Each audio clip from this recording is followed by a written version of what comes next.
नमस्कार। मैं नयन कुमार झा, ज्योतिषाचार्य नयन कुमार झा। आज से वीडियो हम शुरू करेंगे दो ग्रहों के योग के बारे में। सबसे पहले हम जानते हैं सूर्य और चंद्रमा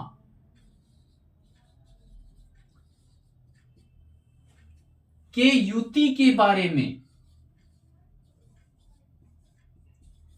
हमें किस प्रकार से फल देगा। सबसे पहली बात, कुंडली में 12 भाव होते हैं।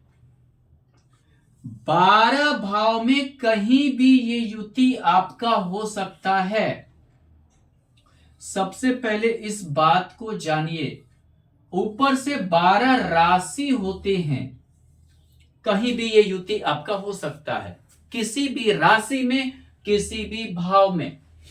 चलिए, सूर्य जिसको ग्रह का राजा कहते हैं, सूर्य यानी कि राजा, ग्रहों का राजा कहने का अर्थ यह होता है कि सब सूर्य के लिए ही काम करते हैं, हर ग्रह। चंद्रमा जिसे रानी कहते हैं, रानी कहते हैं। अगर हम ज्योतिष में देखें तो सूर्य पिता का प्रतिनिधित्व करता है, चंद्रमा माता का प्रतिनिधित्व करता है। चलिए, अब जब ये दोनों का युति कहीं भी होगा, सूर्य और चंद्रमा, इसे कहते हैं हम अमावस्या योग।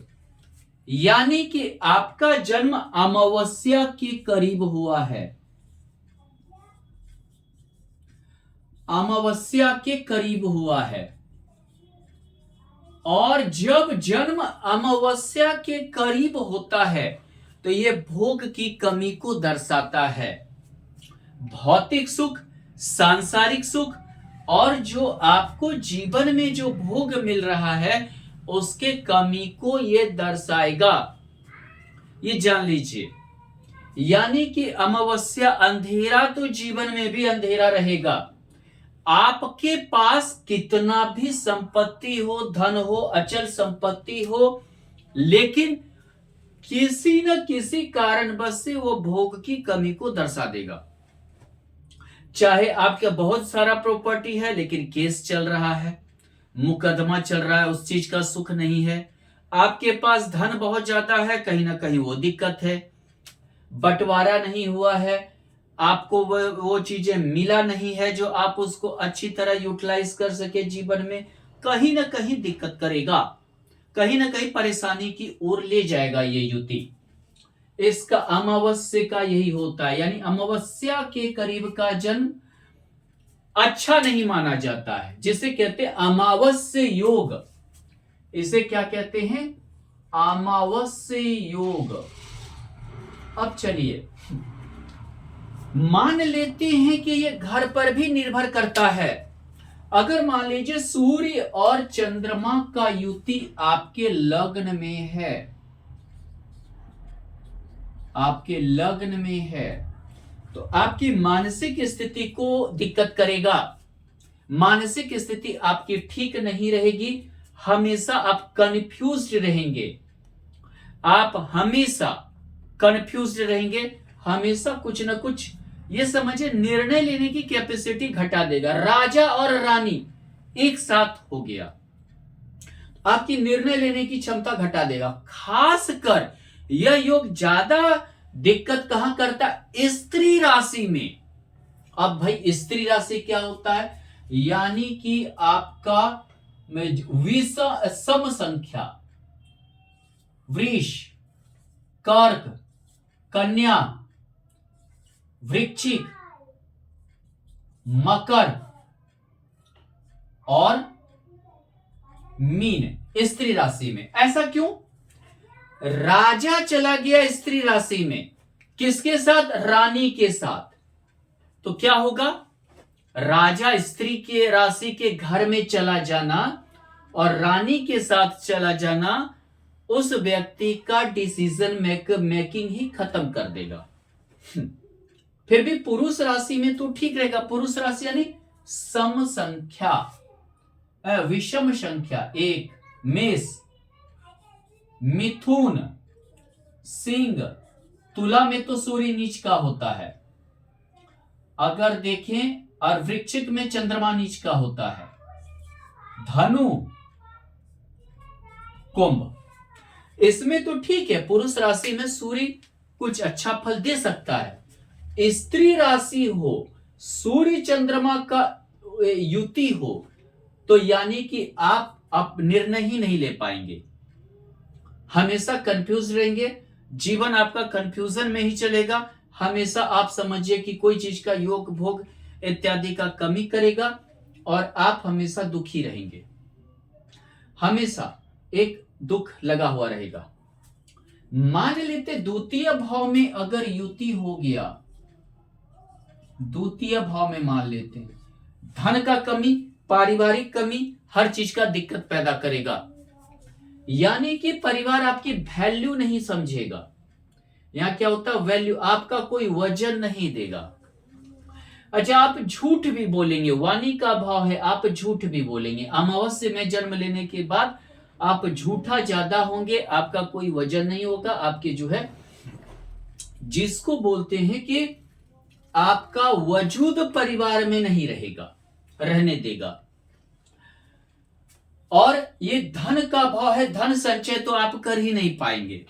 धन संचय क्या माने? बहुत ही दिक्कत से आपका जीवन चलेगा। खेती है, बहुत ज्यादा खेती है, लेकिन उससे कोई उपार्जन नहीं है, ऐसी स्थिति को बना देगा। यहां रहेगा तो आप में पराक्रम का कमी करेगा, आप में कोई पराक्रम, बाहुबल, भुजाबल, पैरवी, पैगाम या जो भी चीजें यूटिलाइज आप नहीं कर पाएंगे। कम्युनिकेशन आपका जो है, समझिए कि मीडिया, कोई भी चीज का आप उपयोग अपने जीवन में नहीं कर पाएंगे जिससे कि आप मतलब अपने बाहुबल से आगे बढ़े, अपना जो है सूझबूझ से आगे बढ़े, पराक्रम दिखाएं, ऐसे आप में कोई चीज ऐसा नहीं रहने देगा। ये खासकर स्त्री राशि में तो रहने ही नहीं देगा। स्त्री राशि आपको मैंने पहले बताया, सम संख्या, वृष, कर्क, ये कन्या, वृश्चिक, मकर और मीन में नहीं रहने देगा। यहां आपके पास लाख, बहुत बड़े अमीर घर में भी आप पैदा लिए हैं, लेकिन कुछ धन का भोग नहीं होने देगा।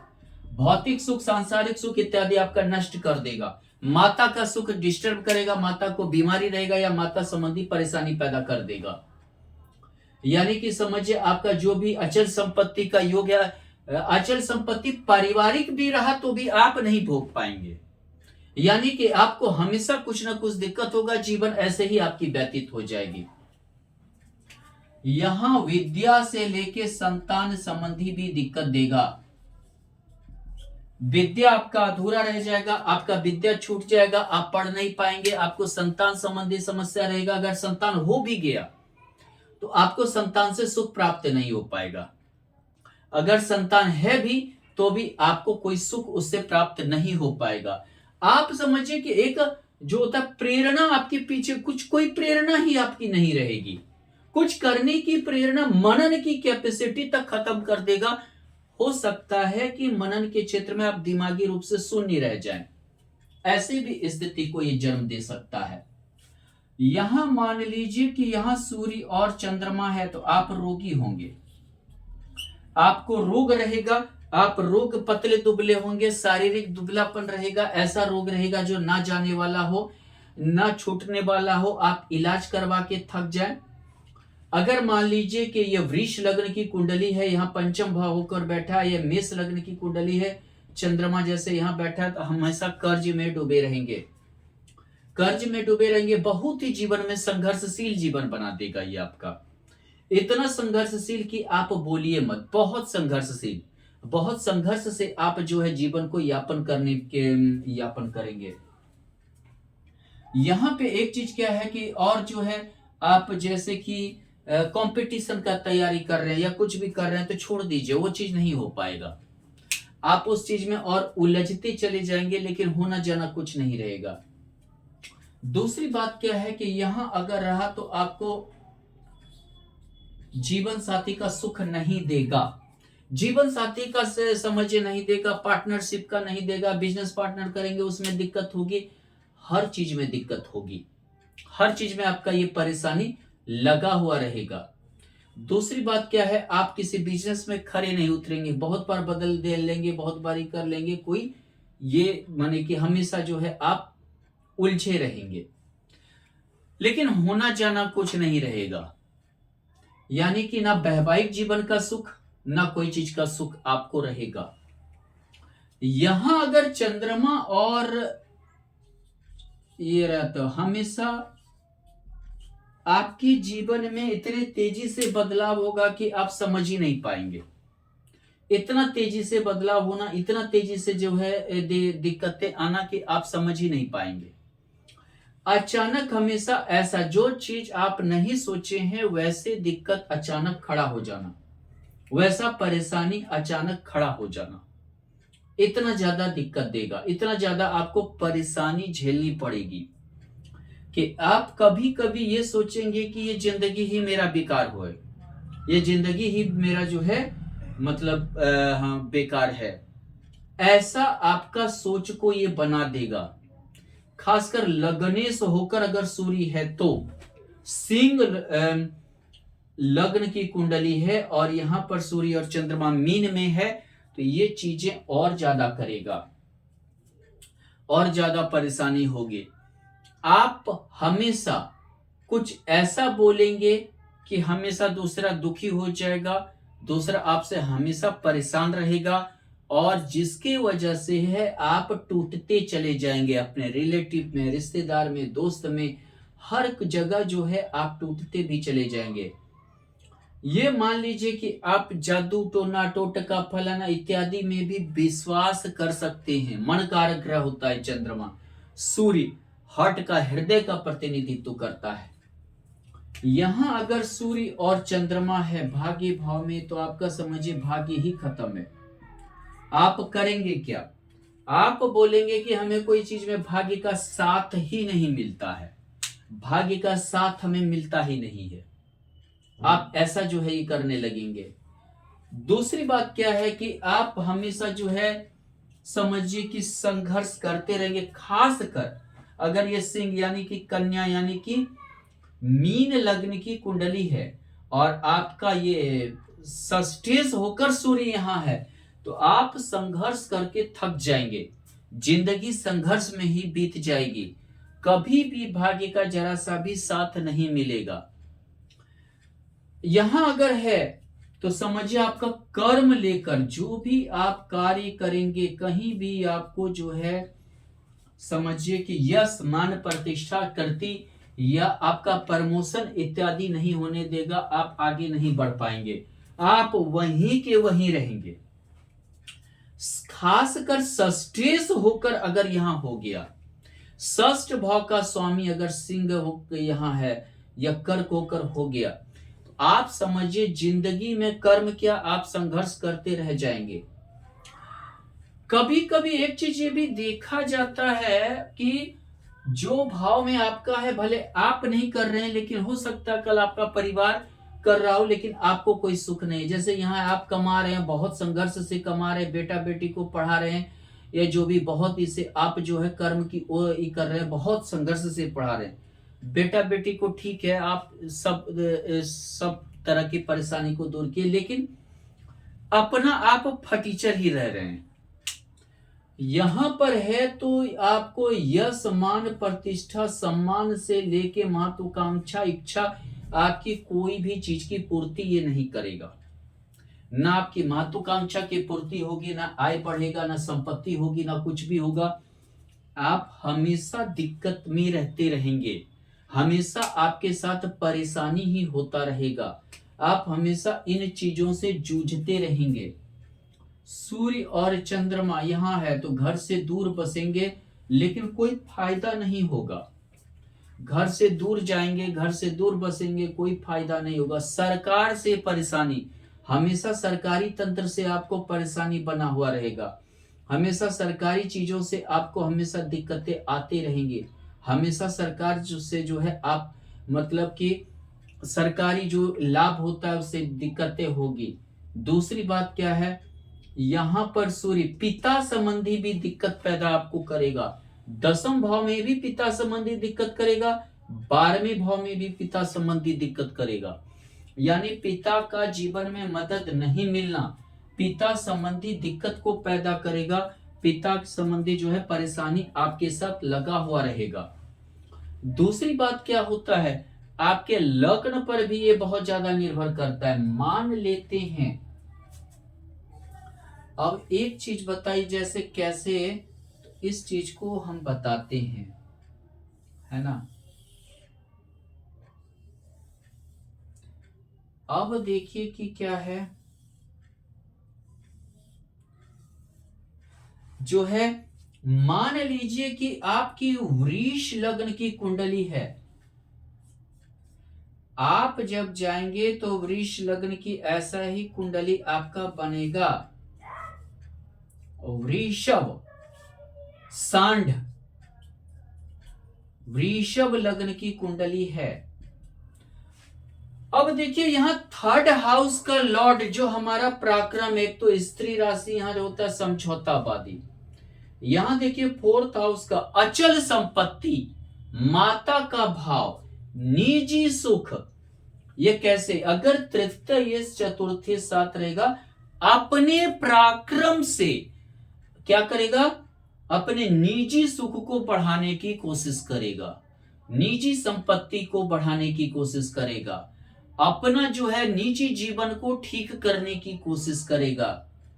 ये 4th हाउस हमें बताता है जितना भी हम अपने बने सुख के संपत्ति यानी अपने बाहुबल भुजा बल से जमा करने का योग, लेकिन ये क्या बनता है, दोनों का युति अमावस्या योग। अब यहां देखिए कि मान लीजिए कि आपका अमावस्या योग, अगर मान लीजिए कि आप देखें तो यहां बन गया, मान लेते हैं यहां बन गया, यह है कमाने का, करियर, काम करने का भाव, करियर का भाव, सार्वजनिक जिंदगी, जो हम घर से बाहर जो हमारा वातावरण होता है। अब देखिए यहां पे तो तृतीय चतुर्थेश होकर है 10वें भाव में, यानी वो व्यक्ति खुद से कमाकर, अपने बाहुबल से कमाकर क्या करेगा, धन अर्जित करेगा, जमीन जायदाद अर्जित करेगा, कार गाड़ी घोड़ा अर्जित करेगा, सोना अर्जित करेगा, अपने निजी सुख को बढ़ाने के लिए। लेकिन यहां क्या होगा, जस्ट उल्टा, ऐसे व्यक्ति कुछ करेगा ही नहीं, अमावस्या योग के कारण कुछ करना ही नहीं चाहेगा, चाहेगा कि बिना कुछ किए ही हमें सब कुछ प्राप्त हो जाए, सारा अचल संपत्ति, सारा जो है चीजें हमें प्राप्त हो जाए, और हम मतलब कि ये हो जाए, निकम्मा होगा, रात में जगने वाला होगा, कोई कार्य करेगा गाड़ ताड़ कहीं रात में जगने वाला निकम्मा होगा। ठीक है, यानी कि इस निकम्मेपन के कारण और जो संपत्ति है अपने बाहुबल से नहीं कमाने के कारण क्या करेगा, उस चीज को समझिए, उस चीज का ये सुख भोग अपनी भी संपत्ति का नहीं कर पाएगा। यहां से षष्ठाष्टक योग का चंद्रमा है, हमेशा इसकी जिंदगी उलझन में ही रह जाएगी, उलझन से ही परेशानी बनी हुई रहेगी। यही अगर वृष लग्न की कुंडली है और मान लेते हैं सूर्य और चंद्रमा, मान लेते हैं कि यहां पर स्थित है,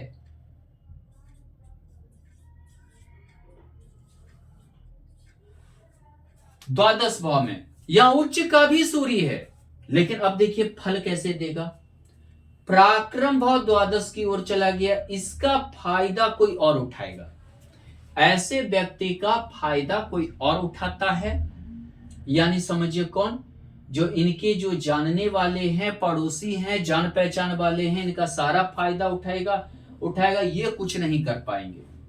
चतुर्थेश द्वादश में रहता है तो घर से दूर जाकर बसता है, घर से दूर जाकर अपना पराक्रम लगाएगा, लेकिन इस योग के कारण ये अपने जिंदगी में कुछ नहीं कर पाएगा। चाहे जितना पराक्रम लगा ले, हमेशा व्यय होगा। क्या चीज का व्यय? संपत्ति बेचकर दूसरे जगह बसना, इनकी अपनी भी जो खानदानिक संपत्ति है, पंचम यानी सूर्य यानी खानदानिक संपत्ति पिता का, वो भी बिक जाएगा। तृतीय ये होकर है, यानी जो भी पड़ोसी रिश्तेदार है, नेटवर्किंग है, इससे भी दूर बाद में चला जाएगा, और किसी कर्म का ये नहीं रहेगा, और किसी मतलब की काम का ये नहीं रहेगा। ऐसे ही अगर मान लीजिए कि आपकी कुंडली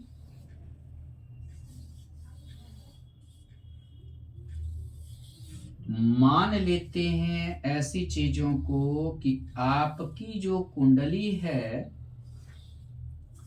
ये है मकर राशि की,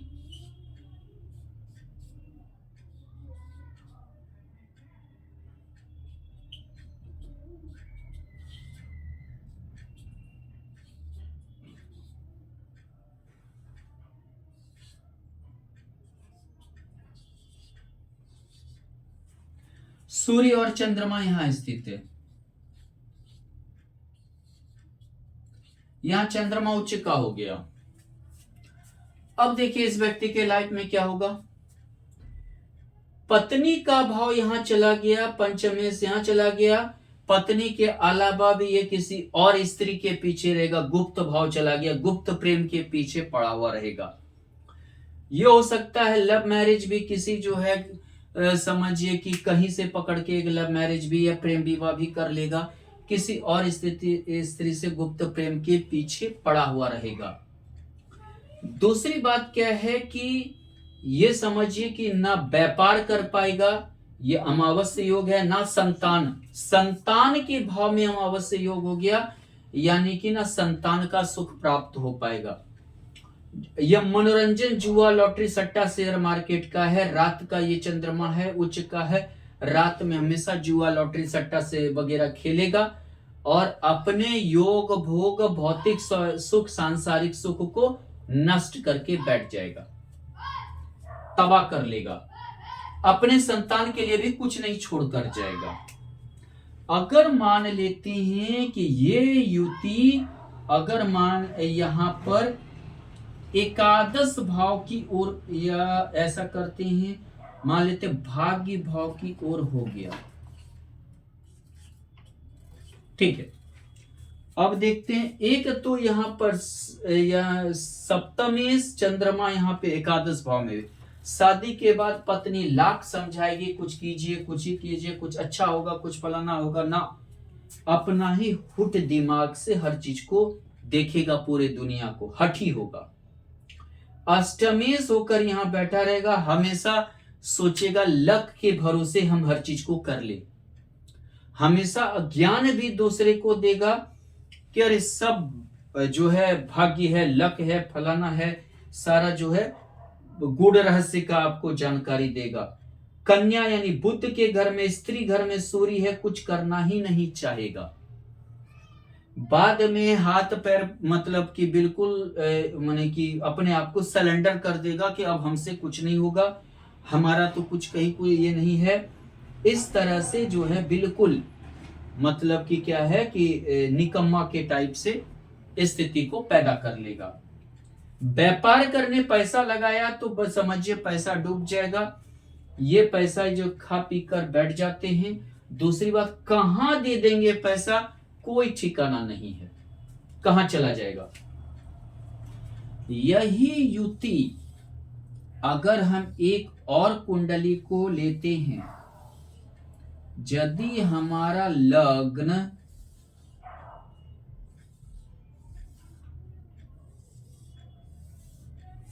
अगर मान लीजिए कि आपकी सिंह लग्न की कुंडली है,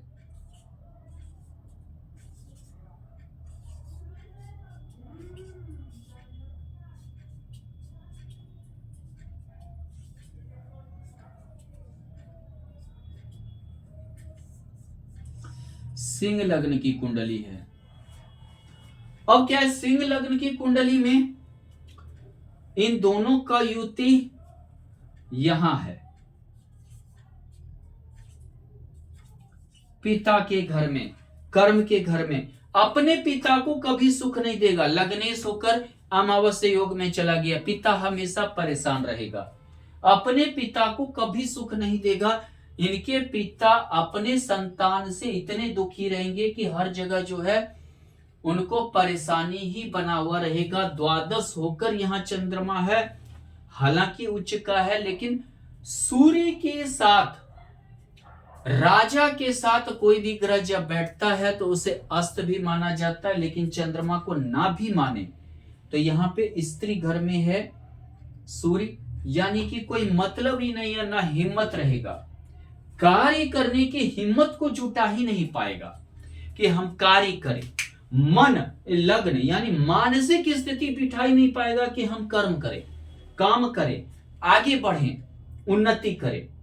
यानी पिता भी दुखी, घर वाला भी दुखी, सार्वजनिक जिंदगी यानी अपने जो आसपास या जो भी है, यानी जहां अगर किसी ऑफिस में अगर काम भी करने गया तो वो भी दुखी, मालिक भी दुखी करके बैठ जाएगा।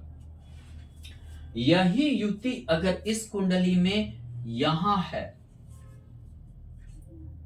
लाभ के भाव में लग्नेश होगा, सिर्फ महत्वाकांक्षा रह जाएगी, ये हो जाए वो हो जाए, सब फ्री हो जाए, सिर्फ महत्वाकांक्षा इच्छा रह जाएगी। बड़ी बड़ी इच्छा होंगे, बड़े बड़े महत्वाकांक्षा होंगे, धरातल पर कहीं कुछ नहीं होगा। यानी कि ऐसे व्यक्ति की कोई इज्जत मान प्रतिष्ठा भी नहीं रहता है, माने कोई इज्जत मान प्रतिष्ठा नहीं रहता है। बात बड़े बड़े करते हैं, महत्वाकांक्षा बड़ी बड़ी होती है। द्वादश होकर यहां चला गया चंद्रमा, हमेशा एक दूसरे से ठगने की स्थिति बन जाती है। दूसरे से ठग लें, आपसे 100 रुपया ले लिया, किसी और से 500 ले लिया, भाग गया, ऐसी स्थिति को जन्म दे देता है ये युति। दूसरी बात क्या होती है, ये तो हमारा लग्न वगैरह पर भी डिपेंड करता है, क्या लग्न है, और हमारा घर पे भी डिपेंड करता है किस घर में है। बाद में ये नक्षत्र पर भी डिपेंड करते हैं कि किस नक्षत्र में है, लेकिन वो बहुत लंबा चौड़ा वीडियो बन जाएगा। एक बार देखिए, चंद्रमा और सूर्य का एक ही घर होता है, सभी ग्रह का आप देखे होंगे दो दो घर। क्यों? राजा एक ही होता है, राजा क्या होता है, एक ही होता है, रानी एक ही होती है। दूसरी बात, मन एक ही होता है, मन एक ही होता है, और हृदय एक ही होता है, जो हृदय का प्रतिनिधित्व करता है और जो मन का करता है। दूसरी बात क्या होती है, पिता माने एक ही, जो जन्मदाता होता है एक ही होता है, माता जिसके गर्भ में होता है वो एक ही होता है, बाद बाकी जितना जैसा हो। इसलिए इनका एक ही घर है, इसमें कोई कंफ्यूजन नहीं रहना चाहिए। धन्यवाद।